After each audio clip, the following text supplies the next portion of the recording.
Let's talk about rejection. It's something every single one of us goes through, right? Whether it's from a job you really wanted, a crush, or even just a group of friends, that sting is a feeling we all know.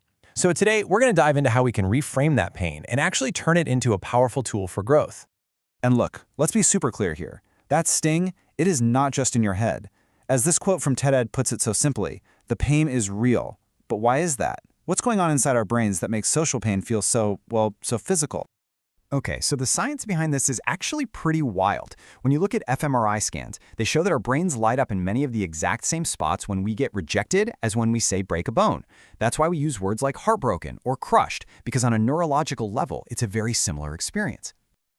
So that kind of begs the question, right? Why are we wired this way? Why does getting left out or turned down trigger such a deep, almost primal response? Well, the answer seems to lie deep within our own psychology and our evolutionary past.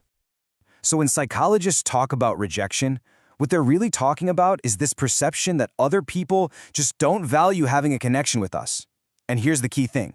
It can come from anyone, a partner, a whole group, even a total stranger. And naturally, the more we care about that relationship, the more it's going to hurt.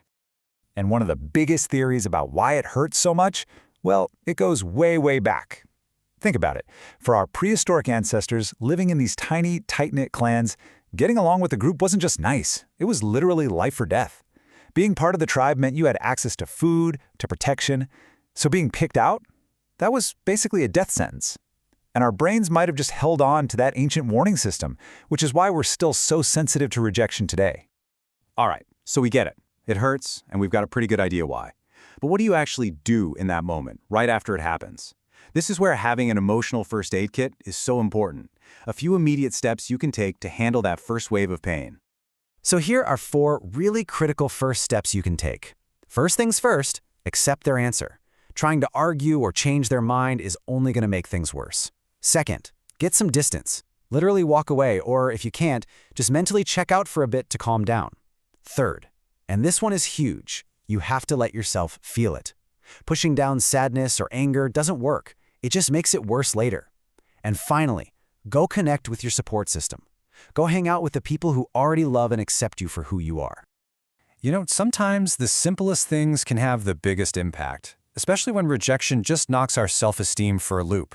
Yeah, basic self-care can feel like a total chore, but trust me, it's a super powerful way to start rebuilding. Just simple things like eating on a schedule, drinking enough water, and even just getting dressed for the day. They're like these little signals to your brain that you're worth taking care of. Okay, so once that initial storm of emotions starts to calm down a bit, it's time to shift gears. This is where we go from first aid to reflection and start turning that pain into some real perspective by asking a few tough but really necessary questions.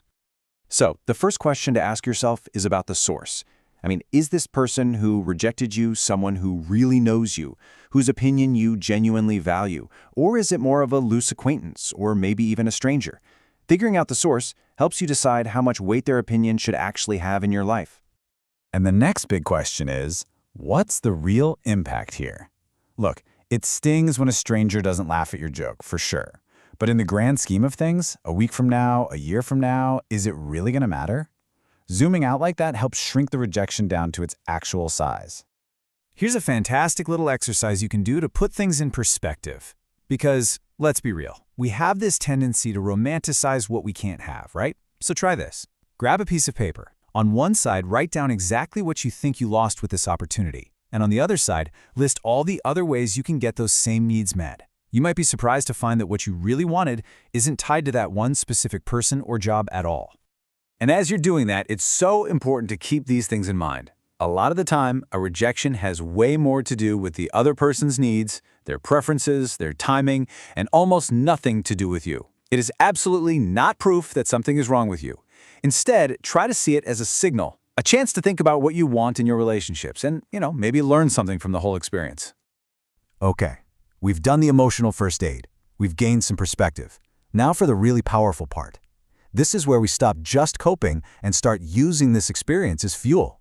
This is where we go on the offense. You know, the ancient Stoic philosophers had this amazing way of looking at challenges like this. They basically said that rejection, it isn't the dead end it feels like. It's not this permanent roadblock that's just standing in your way. It's the redirection. Think of it like a detour sign on the highway of your life, pointing you toward a new path, maybe a better one. It's an invitation to take a step back, maybe change course, and discover a path that's a better fit for you anyway.